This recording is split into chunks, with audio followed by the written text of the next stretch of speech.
నమస్తే, welcome to our channel. నేను మీ శ్రావణి. రాష్ట్రంలో కూటమి ప్రభుత్వం అధికారంలోకి వచ్చి సీఎంగా చంద్రబాబు నాయుడు గారు బాధ్యతలు స్వీకరించి నేటికి 6 నెలలు అవుతుంది. మరి రాష్ట్రంలో శాంతి భద్రతలు ఎలా ఉన్నాయి, ప్రజా సంక్షేమములు ఎలా ఉన్నాయి, కూటమి ప్రభుత్వం అనుకున్నది చేస్తుందా లేదా, ఇటువంటి అంశాలపై చర్చించడానికి మనతో పాటుగా ఉన్నారు సీనియర్ జర్నలిస్ట్ డివి శ్రీనివాస్ గారు. వారిని అడిగి పూర్తి వివరాలు తెలుసుకుందాం. సార్ నమస్తే. సార్, కూటమి ప్రభుత్వం టీడీపీ, జనసేన, బీజేపీ అధికారంలోకి వచ్చి 6 నెలలు అవుతుంది సార్. ఈ రోజే సీఎం నారా చంద్రబాబు నాయుడు గారు కలెక్టర్లతో పాటు 2 రోజుల పాటు సమావేశం నిర్వహించి ఈ 6 నెలల్లో ఏం జరిగింది, మిగతా 4.5 సంవత్సరాల పరిపాలన ఎలా ఉండాలి అనే దానిపైన కూడా చర్చించనున్నారు. ఈ 6 నెలల్లో ప్రజలకు సంక్షేమం ఏ విధంగా అందింది సార్, శాంతి భద్రతలు ఎలా ఉన్నాయి, వీటిపై మీ అభిప్రాయం ఏంటి సార్? గుడ్ స్టార్ట్ అంటే ఏంటి? శుభారంభం, ఒక మంచి ముందడుగు. 6 నెలలు వర్సెస్ 60 నెలలు. 60 నెలల విధ్వంసం 6 నెలల్లో చక్కదిద్దలేరు. కాకపోతే ట్రాక్ ఎక్కించారు.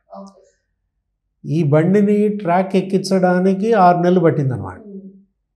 ఇంకా ఇప్పటి నుంచి బుల్లెట్ స్పీడ్తో వెళ్ళాలి. ఏది ఇవాళ కలెక్టర్ల కాన్ఫరెన్స్, ఇది 6 నెలల్లో ఇది 2వ కలెక్టర్ల కాన్ఫరెన్స్. అంటే ప్రతి 3 నెలలకి కలెక్టర్ల కాన్ఫరెన్స్ జరుగుతుంది.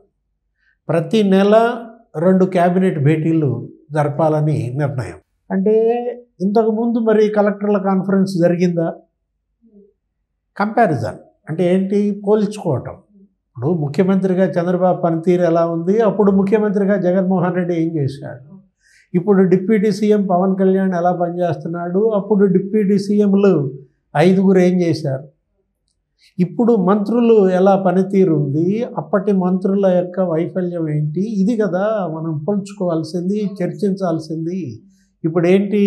ఇవాళ జరుగుతున్నటువంటి ఈ కలెక్టర్ల కాన్ఫరెన్స్ ఇది ఒక దిశానిర్దేశం. జగన్మోహన్ రెడ్డి హయాంలో మరి కలెక్టర్ల కాన్ఫరెన్స్ ఏంటండి అని అడగొచ్చు. అదే సార్ మెదులుతుంది. అసలు గత 5 ఏళ్లలో ఎన్ని కలెక్టర్స్ తో కాన్ఫరెన్స్ నిర్వహించడం జరిగింది? 5 ఏళ్లలో పెట్టింది ఒకే ఒక కలెక్టర్ల కాన్ఫరెన్స్. ఆ కాన్ఫరెన్స్ రోజు ఏం చేశాడు? రేపటి నుంచి ప్రజావేదిక కూల్చేయడం అన్నాడు. అంటే కలెక్టర్ల కాన్ఫరెన్స్ నువ్వు పెట్టేది కూల్చేయడానిక? కూల్చివేతల కోసం అంతమంది రాష్ట్ర కలెక్టర్లందరినీ అక్కడికి పిలవాల్సిన అవసరం ఉందా? అది విధ్వంస పాలన, అది కూల్చివేతల ప్రభుత్వం. ఇదేంటి? ఇది అభివృద్ధి పాలన, ఇది కట్టుబడి ప్రభుత్వం అనేది ఇవాళ ప్రజల్లో చర్చ. జగన్మోహన్ రెడ్డి హయాంలో రోడ్లన్నీ గుంతలు. అసలు కేసీఆర్ ఎగతాళి చేశాడు, హరీష్ రావు ఎగతాళి చేశాడు. నీకు తెలుసు ఏమని? డబల్ రోడ్డు ఉంటే తెలంగాణ, సింగిల్ రోడ్డు ఉంటే ఏపీ అన్నారు. లేకపోతే కేటీఆర్ ఏమన్నాడు? ఒకసారి మిమ్మల్ని కనుక ఏపీ రోడ్ల మీద కనుక దిప్పితే మాకు ఓట్లు అన్నాడు. సార్ ఇప్పుడు వాళ్ళనే కాదు సార్, మా ఫ్రెండ్స్ అయినా సరే ఎవరైనా టూరిజంకి వెళ్ళినా, వైజాగ్ బీచ్కి వెళ్ళినా, ఏంటి ఆ రోడ్లన్నీ అంత అస్తవ్యస్తంగా ఉన్నాయని పర్సనల్గా చెప్పిన సంఘటనలు కూడా చాలా ఉన్నాయి. అంటే కనీసం రోడ్లు వేయకపోయాడు, గుంతలు కూడా పూడ్చే దిక్కు లేకుండా చేశాడంటే ఇవాళ సంక్రాంతిలోపు గుంతలన్నీ పూడ్చేయాలని ఒక 4,000 కోట్లు ఇవాళ ఇచ్చుకున్న పరిస్థితి మనం చూసాం. యుద్ధ ప్రాతిపదికన రోడ్లన్నీ కూడా బాగు చేస్తున్నారు. ఇవాళ రోడ్లు బాగుంటేనే నీకు పిల్లలు స్కూల్స్కి వెళ్ళాలన్నా, రోగులు వైద్యానికి వెళ్ళాలన్నా, లేకపోతే అసలు ఈ టూరిస్టులు మీరు అన్నట్టుగా ప్రయాణికులు రావాలన్నా, పెట్టుబడిదారులు ఇక్కడ చూడాలన్నా ముందు కావాల్సిందేంటి? రోడ్లు, రైళ్ళు, నీకు విమానాలు, లాజిస్టిక్ హబ్గా ఇవాళ మార్చడం కోసం మనం చూసాం. గన్నవరం ఎయిర్ ట్రాఫిక్ పెరిగిపోయింది.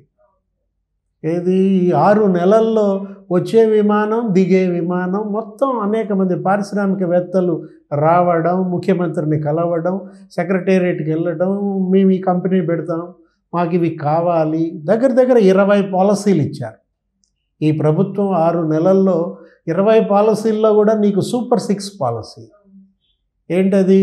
ఇవాళ పునరుత్పాదక ఇంధన వనరుల పాలసీ, రెన్యూవబుల్ ఎనర్జీ పాలసీలో 10 లక్షల కోట్ల పెట్టుబడులు, 7.5 లక్షల మందికి అక్కడ ఉపాధి వస్తుందన్నమాట.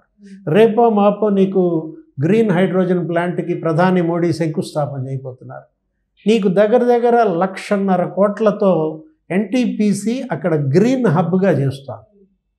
ఇప్పుడు అనకాపల్లిలో 1,60,000 కోట్లతో స్టీల్ ప్లాంట్, ఏది ఆర్సిలార్ మిట్టల్ వస్తున్నాడు. ఆల్రెడీ టీసీఎస్ ఇంకో 10 రోజుల్లో అక్కడ ఓపెన్ అవుతుంది.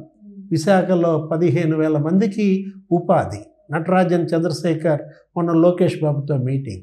ఇవాళ ముఖ్యమంత్రి చంద్రబాబు కలెక్టర్ల కాన్ఫరెన్స్లో మాట్లాడుతూ ఏమన్నాడు, లోకేష్ అమెరికా టూర్ సక్సెస్, ఇవాళ గూగుల్ మరి ఒప్పందం చేసుకోవటం, గూగుల్ క్లౌడ్ ఇవాళ 1,50,000 కోట్ల పెట్టుబడులతో నీకు అక్కడ డేటా సెంటర్లు, ఆర్టిఫిషియల్ ఇంటెలిజెన్స్ ఎక్కడ విశాఖ బేస్గా. ఒకవైపేమో అమరావతిలో పనులు ప్రారంభమయ్యాయి, రాజధాని కట్టుబడి జరుగుతోంది. ఏది మొత్తం జంగిల్ క్లియరెన్స్ చేయటమే కాదు, నీకు దగ్గర ఇవాళ 15,000 కోట్లు నీకు ప్రపంచ బ్యాంకు లోను కానీ, ఏడీబీ లోను కానీ కేంద్రమే గ్యారంటీ ఉండి ఇప్పిస్తోంది.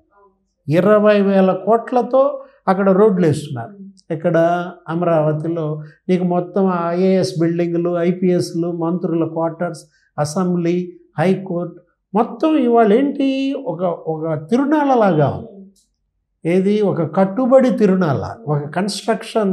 నీకు దానివల్ల ఏమవుతుంది, కూలీలు, ఉద్యోగులు, సిబ్బంది అందరికీ ఉపాధి ఏర్పడితే ఇంకా నీకు ఇబ్బంది ఏముంటుంది. ఇవాళ పేదల సంక్షేమం నువ్వు అన్నావు ఇందాక, ఏది 6 నెలల్లో పేదల సంక్షేమం ఎలా ఉంది అంటే, మొదటి రోజే 5 సంతకాలు పెట్టాడు ముఖ్యమంత్రి.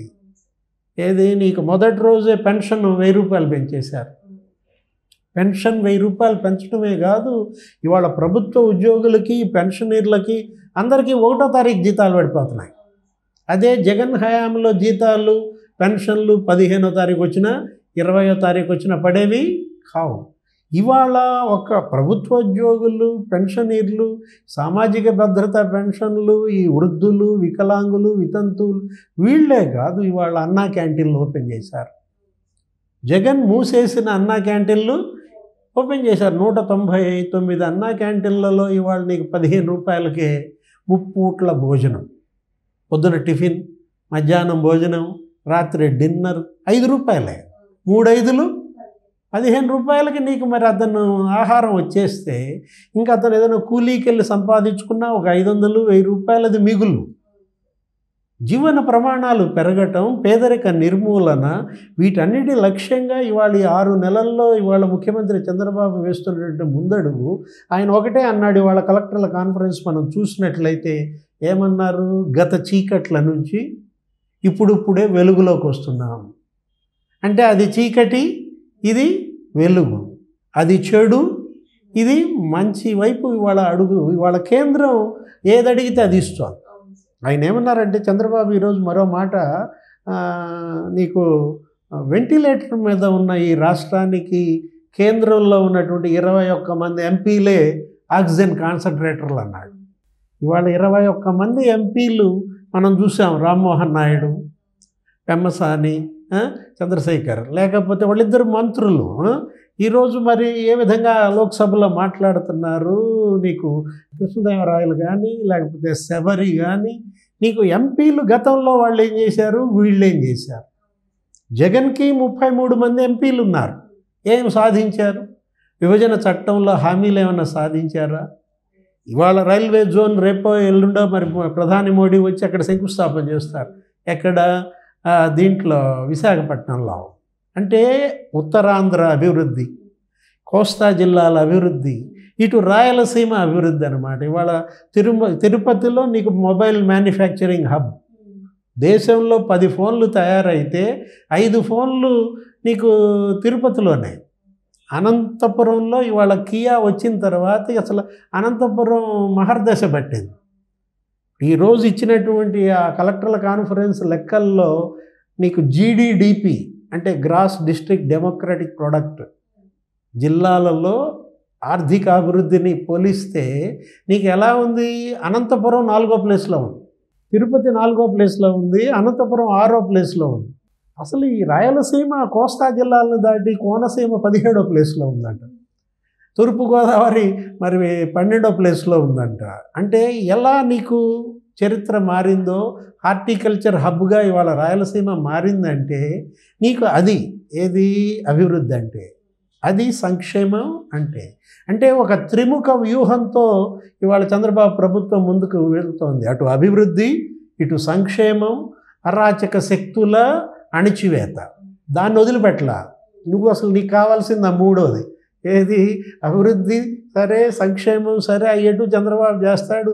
అరాచక శక్తుల అణిచివేత చేస్తేనే కదా అభివృద్ధి నిలబడేది, సంక్షేమం పేదలకి అందేది. ఇవాళ సోషల్ సైకోల భరతం పడుతున్నారు. ఉన్మాద పోస్టులు పెట్టే వాళ్ళంతా జైళ్ళకి. బోరగడ్డ అనిలో, ఆ వర్ర రవీంద్రారెడ్డి, హరికృష్ణారెడ్డి అని, మన్మిత్ రెడ్డి అని, వీళ్ళంతా ఇవాళ అరెస్ట్ అయ్యి జైళ్ళు, పోలీస్ స్టేషన్లు తిరుగుతున్నారు. అవినీతి కుంభకోణాల్లో మనం చూసాం. లిక్కర్ వాసుదేవరెడ్డి, మైనింగ్ వెంకటరెడ్డి, అందరూ మరి కేసులు, జైళ్ళు, రిమాండో లేకపోతే బెయిల్సో. ఇవాళేంటి? ఈ మాఫియా భరతం పట్టాలి. రైస్ రేషన్ మాఫియా ఇవాళ కూకటి వేళ్లతో దాన్ని రూట్అవుట్ చేసే పరిస్థితి అన్నమాట. జగన్ హయాంలో నేరాలు ఘోరాలు పెరిగిపోయాయి. నేరాలు ఘోరాలు నీకు వ్యవస్థీకృతంగా వచ్చాయి. అలాంటిది ఇప్పుడు మరి ఆ నేరాలపైన, ఆ ఘోరాలపైన ఇవాళ ఉక్కుపాదం ఊపారు. ఇది కూటమి ప్రభుత్వం పాలన. Thank you sir.